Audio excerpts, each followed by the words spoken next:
A ir con información del presidente Andrés Manuel López Obrador, que esta mañana aquí en la Ciudad de México encabeza la ceremonia para conmemorar el 238 aniversario del natalicio de Simón Bolívar.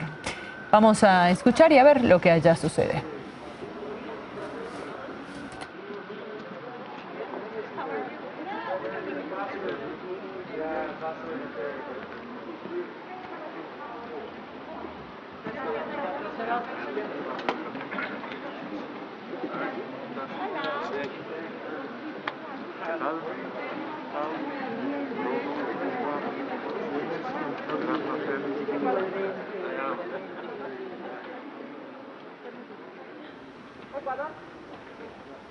Estamos viendo imágenes del castillo de Chapultepec, esta maravillosa estructura que se construyó, se inició su construcción en 1785 por órdenes del virrey Bernardo de Gálvez.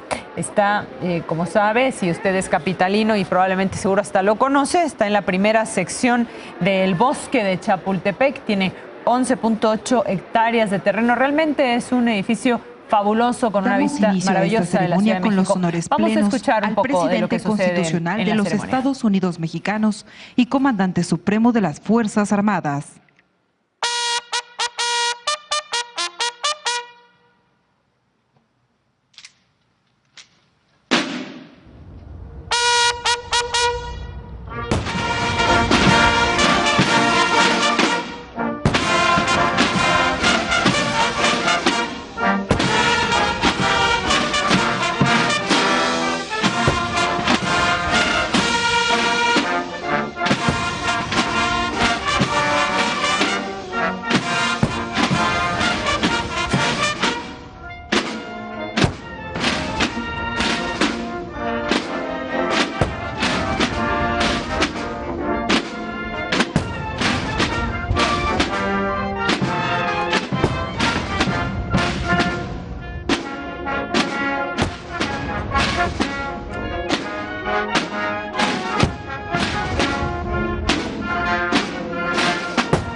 Sean tan amables de tomar asiento.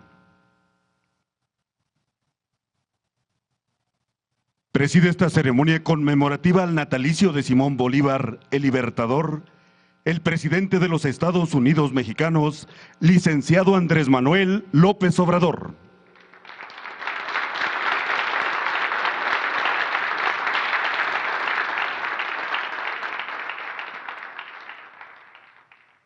Lo acompañan la escritora Isabel Angélica Allende Llona,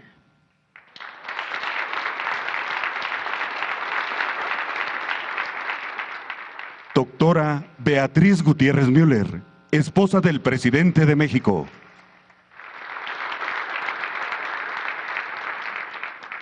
licenciado Marcelo Ebrard Casaubon, secretario de Relaciones Exteriores.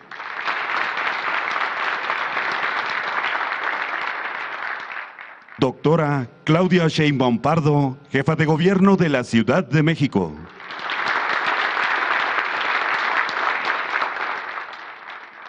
General Luis Crescencio Sandoval González, secretario de la Defensa Nacional.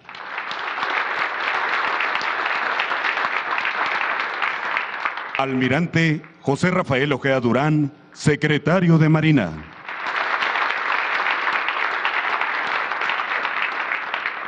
Licenciada Alejandra Frausto Guerrero, secretaria de Cultura. La cantante Lila Downs.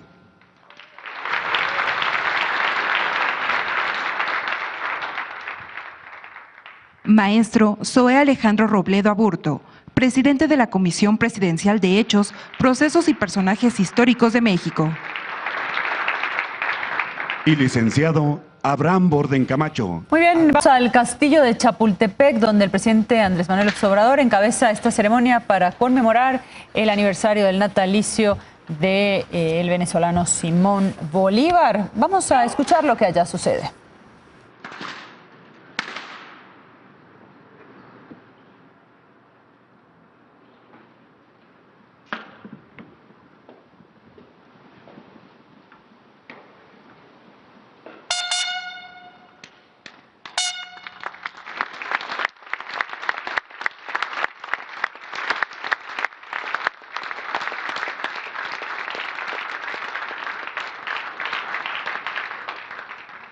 Escuchemos el mensaje que dirige el licenciado Andrés Manuel López Obrador, presidente constitucional de los Estados Unidos Mexicanos. Favor de tomar asiento.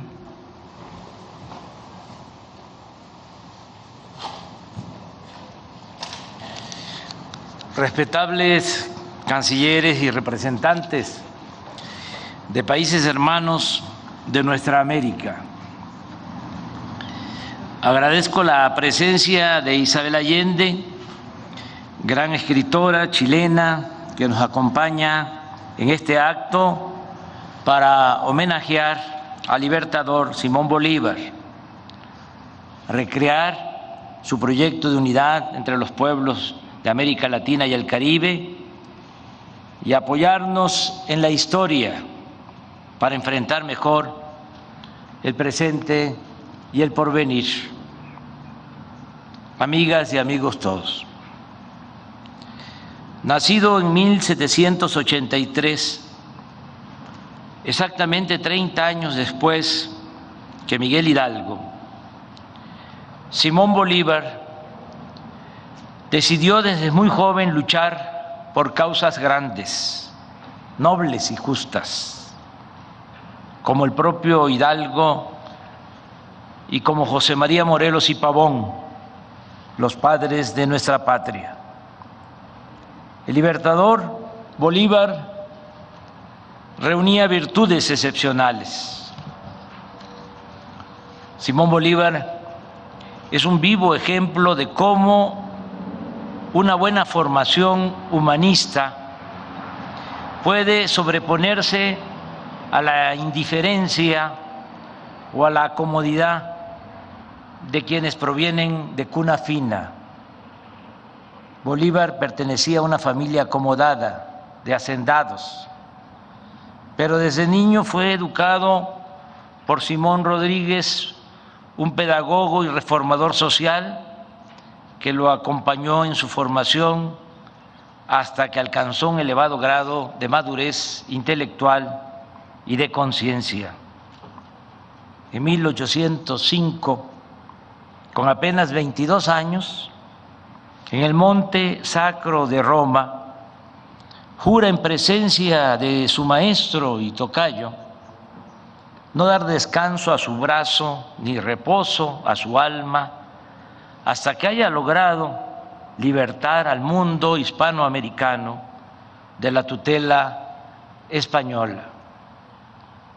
Al igual que su padre, tenía vocación militar, pero al mismo tiempo era un hombre ilustrado y, como solía decirse, de mundo, pues viajó mucho por Europa, vivió o visitó España, Francia, Italia, Inglaterra, hablaba francés, sabía de matemáticas, de historia, de literatura, pero no solo era un hombre de pensamiento, era también un hombre de acción.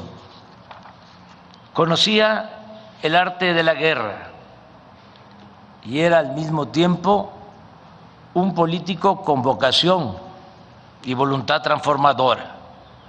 Sabía de la importancia del discurso, de la fuerza de las ideas, de la eficacia de las proclamas y era consciente de la gran utilidad del periodismo y de la imprenta como instrumentos de lucha.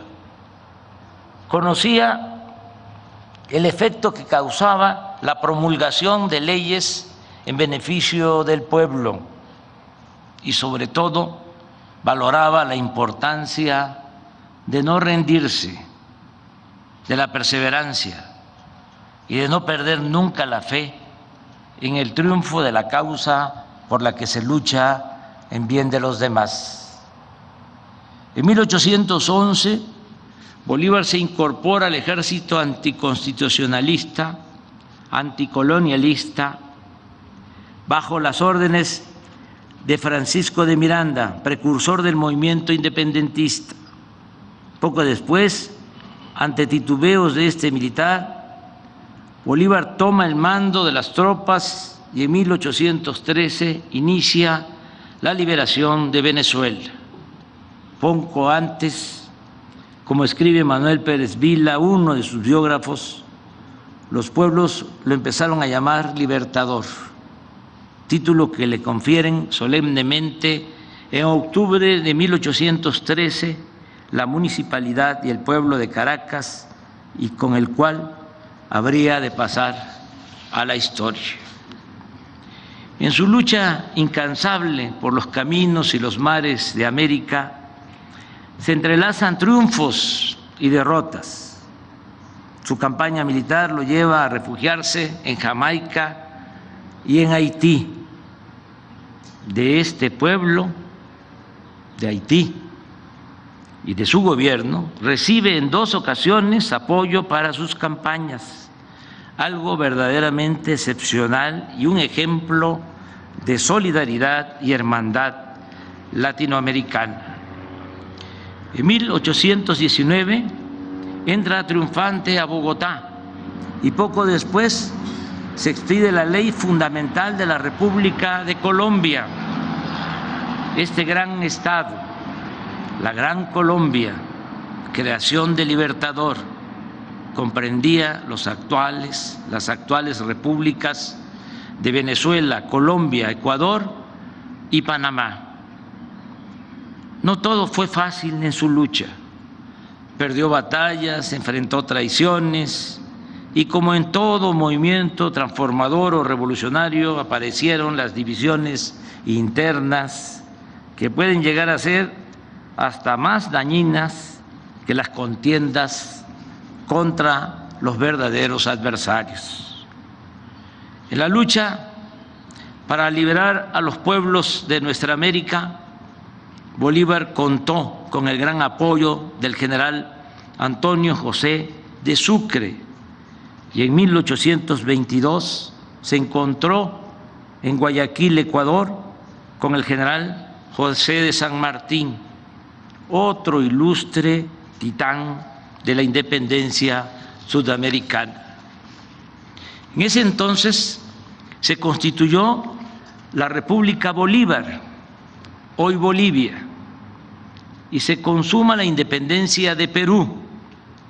Por cierto, en la costa de este país, a principios de 1824, Bolívar se enferma y, a pesar de las malas noticias por traiciones y derrotas, se cuenta que desde el butaque, la silla donde estaba sentado, surgió la famosa exclamación: triunfar. Esta anécdota la hizo poesía el maestro Carlos Pellicer, quien lo admiraba con intensidad y vocación. Dice el verso: señor don Joaquín Mosquera, de cierta villa llegaba, apióse de su mula y al Libertador buscara. Vieja silla de baqueta en la pared reclinada de una miserable casa, sobre de ella el cuerpo triste de Bolívar descansaba. Abrazóle don Joaquín con muy corteses palabras, el héroe del mundo nuevo apenas si contestaba.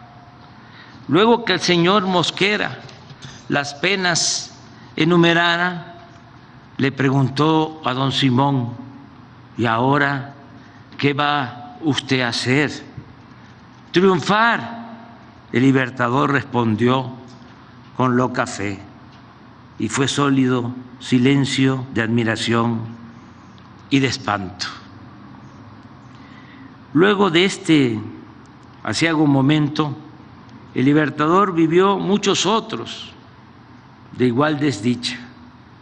El último tramo de su existencia está marcado por las constantes divisiones en las filas liberales, que llevaran incluso a que en vísperas de su muerte Venezuela se proclamara Estado independiente de la Gran Colombia. El 17 de diciembre de 1830, el gran libertador Simón Bolívar cerró los ojos y ya no despertó. Pero como los grandes hombres cierran los ojos y se quedan velando, no se mueren del todo. La lucha por la integridad de los pueblos de nuestra América sigue siendo un bello ideal. No ha sido fácil volver realidad ese hermoso propósito. Sus obstáculos principales han sido el movimiento conservador de las naciones de América, las rupturas en las filas del movimiento liberal y el predominio de Estados Unidos en el continente. No olvidemos que casi al mismo tiempo que nuestros países se fueron independizando de España y de otras naciones europeas, fue emergiendo en este continente la nueva metrópoli de dominación hegemónica. Durante el difícil periodo de las guerras de independencia, inaugurado por lo general alrededor de 1810, los gobernantes estadounidenses, con óptica enteramente pragmática, siguieron los acontecimientos con sigiloso interés. Estados Unidos maniobró en diferentes tiempos conforme a un juego unilateral, cautela extrema al principio para no irritar a España, Gran Bretaña, la Santa Alianza, sin obstaculizar la descolonización que por momentos se veía dudosa. Sin embargo, hacia 1822, Washington inició el reconocimiento rápido de las independencias logradas a fin de cerrar el paso al intervencionismo extracontinental. Y en 1823, al fin, una política definida. En octubre, Jefferson, progenitor de la Declaración de Independencia y convertido para entonces en una especie de oráculo, dio respuesta por carta a una consulta que sobre la materia le hiciera el presidente Monroe. En un párrafo significativo, Jefferson dice: nuestra primera y fundamental máxima debería ser la de jamás mezclarnos en los embrollos de Europa. La segunda, nunca permitir que Europa se inmiscuya en los asuntos de este lado del Atlántico. En diciembre, Monroe pronunció el famoso discurso en el que quedó delineada la doctrina que lleva su nombre, la consigna de América para los americanos. Terminó de desintegrar a los pueblos de nuestro continente y destruir lo edificado, lo material, por Bolívar. A lo largo de casi todo el siglo XIX se padeció de constantes ocupaciones, desembarcos, anexiones y a nosotros nos costó la pérdida de la mitad de nuestro territorio con el gran zarpazo de 1848. Esta expansión territorial y bélica de Estados Unidos se consagra cuando cae Cuba, el último bastión de España en América, en 1898, con el sospechoso hundimiento del acorazado Maine en La Habana, que da lugar a la enmienda Platt y a la ocupación de Guantánamo. Es decir, para entonces Estados Unidos había terminado de definir su espacio físico vital en toda América. Desde aquel tiempo, Washington nunca ha dejado de realizar operaciones abiertas o encubiertas contra los países independientes situados al sur del río Bravo. La influencia de la política exterior de Estados Unidos es predominante en América. Solo existe un caso especial, el de Cuba, el país que durante más de medio siglo ha hecho valer su independencia, enfrentando políticamente a los Estados Unidos. Podemos estar de acuerdo o no con la Revolución cubana y con su gobierno, pero al haber resistido 62 años sin sometimiento, es toda una hazaña. Puede que mis palabras provoquen enojo en algunos o en muchos, pero como dice la canción de René Pérez Joglar, de Calle 13, yo siempre digo lo que pienso. En consecuencia, creo que por su lucha en defensa de la soberanía de su país, el pueblo de Cuba merece el premio de la dignidad.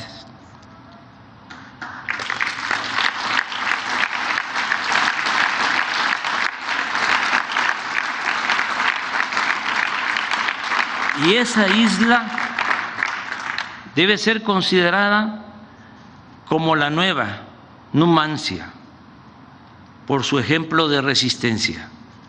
Y pienso que por esa misma razón debiera ser declarada Patrimonio de la Humanidad. Pero también sostengo que ya es momento de una nueva convivencia entre todos los países de América, porque el modelo impuesto hace más de 2 siglos está agotado, no tiene futuro ni salida, ya no beneficia a nadie. Hay que hacer a un lado la disyuntiva de integrarnos a Estados Unidos o de oponernos en forma defensiva. Es tiempo de expresar y de explorar otra opción, la de dialogar con los gobernantes estadounidenses y convencerlos y persuadirlos de que una nueva relación entre los países de América es posible. Considero que en la actualidad hay condiciones inmejorables para alcanzar este propósito de respetarnos y caminar juntos sin que nadie se quede atrás. En este afán, pueda que ayude nuestra experiencia de integración económica con respeto a nuestra soberanía que hemos puesto en práctica en la concepción y en la aplicación del Tratado Económico y Comercial con Estados Unidos y Canadá. Obviamente no es poca cosa tener de vecino a una nación como Estados Unidos. Nuestra cercanía nos obliga a buscar acuerdos y sería un grave error ponernos con Sansón a las patadas. Pero al mismo tiempo tenemos poderosas razones para hacer valer nuestra soberanía y demostrar con argumentos, sin balandronadas, que no somos un protectorado, una colonia o su patio trasero. Además, con el paso del tiempo, poco a poco se ha ido aceptando una circunstancia favorable a nuestro país. El crecimiento desmesurado de China ha fortalecido en Estados Unidos la opinión que debemos de ser vistos como aliados y no como vecinos distantes. El proceso de integración se ha venido dando desde 1994, cuando se firmó el primer tratado, que aún incompleto porque no abordó la cuestión laboral como el de ahora, permitió que se fueran instalando plantas de autopartes del sector automotriz y de otras ramas, y se han creado cadenas productivas que nos hacen indispensables mutuamente. Puede decirse que hasta la industria militar de Estados Unidos depende de autopartes que se fabrican en México. Esto no lo digo con orgullo, sino para subrayar la interdependencia existente. Pero hablando de este asunto, como se lo comenté al presidente Biden, nosotros preferimos una integración económica con dimensión soberana con Estados Unidos y Canadá, a fin de recuperar lo perdido con respecto a la producción y el comercio con China, que seguirnos debilitando como región y tener en el Pacífico un escenario plagado de tensiones bélicas. Para decirlo en otras palabras, nos conviene que Estados Unidos sea fuerte en lo económico y no solo en lo militar. Lograr este equilibrio y no la hegemonía de ningún país es lo más responsable y lo más conveniente para mantener la paz en bien de las generaciones futuras y de la humanidad.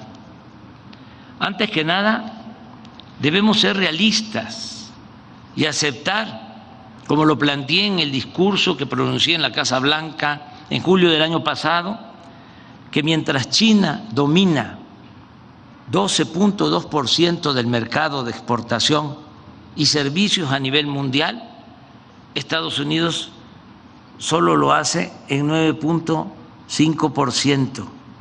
Y este desnivel viene de hace apenas 30 años, pues en 1990 la participación de China era de 1.3% y la de Estados Unidos de 12.4%. Imaginemos si esta tendencia de las últimas 3 décadas se mantuviera, y no hay nada que legal o legítimamente pueda impedirlo. En otros 30 años, para el 2051, China tendría el dominio del 64.8% del mercado mundial y Estados Unidos entre el 4 y 10%, lo cual, insisto, además de una desproporción inaceptable en el terreno económico, mantendría viva la tentación de apostar a resolver esta disparidad con el uso de la fuerza, lo que nos pondría en peligro a todos. Podría suponerse de manera simplista que corresponde a cada nación asumir su responsabilidad, pero tratándose de un asunto tan delicado y entrañable, con respeto al derecho ajeno y a la independencia de cada país, pensamos que lo mejor sería fortalecernos económica y comercialmente en América del Norte y en todo el continente. Además, no veo otra salida. No podemos cerrar nuestras economías ni apostar a la aplicación de aranceles a países exportadores del mundo, y mucho menos debemos declarar la guerra comercial a nadie. Pienso que lo mejor es ser eficientes, creativos, fortalecer nuestro mercado regional y competir con cualquier país o con cualquier región del mundo. Desde luego esto pasa por planear conjuntamente nuestro desarrollo, nada de dejar hacer o dejar pasar. Deben definirse de manera conjunta objetivos muy precisos, por ejemplo, dejar de rechazar a los migrantes, jóvenes en su mayoría, cuando para crecer se necesita de fuerza de trabajo que en realidad no se tiene con suficiencia ni en Estados Unidos ni en Canadá. ¿Por qué no estudiar la demanda de mano de obra y abrir ordenadamente el flujo migratorio? Y en el marco de este nuevo plan de desarrollo conjunto deben considerarse la política de inversión, lo laboral, la protección al medio ambiente y otros temas de mutuo interés para nuestras naciones. Es obvio que esto debe implicar cooperación para el desarrollo y bienestar de todos los pueblos de América Latina y el Caribe. Es ya inaceptable la política de los últimos 2 siglos, caracterizada por invasiones para poner o quitar gobernantes al antojo de la superpotencia. Digamos adiós a las imposiciones, las injerencias, las sanciones, las exclusiones y los bloqueos. Apliquemos en cambio los principios de no intervención, autodeterminación de los pueblos y solución pacífica de las controversias. Iniciemos en nuestro continente una relación bajo la premisa de George Washington, según la cual las naciones no deben aprovecharse del infortunio de otros pueblos. Estoy consciente que se trata de un asunto complejo que requiere de una nueva visión política y económica. La propuesta es ni más ni menos que construir algo semejante a la Unión Europea, pero apegado a nuestra historia, a nuestra realidad y a nuestras identidades. En ese espíritu no debe descartarse la sustitución de la OEA por un organismo verdaderamente autónomo, no lacayo de nadie, sino mediador a petición y aceptación de las partes en conflicto en asuntos de derechos humanos y de democracia. Es una gran tarea para buenos diplomáticos y políticos como los que afortunadamente existen en todos los países de nuestro continente. Lo aquí planteado puede parecer una utopía, sin embargo, debe considerarse que sin el horizonte de los ideales no se llega a ningún lado y que en consecuencia vale la pena intentarlo. Mantengamos vivo el sueño de Bolívar. Muchas gracias.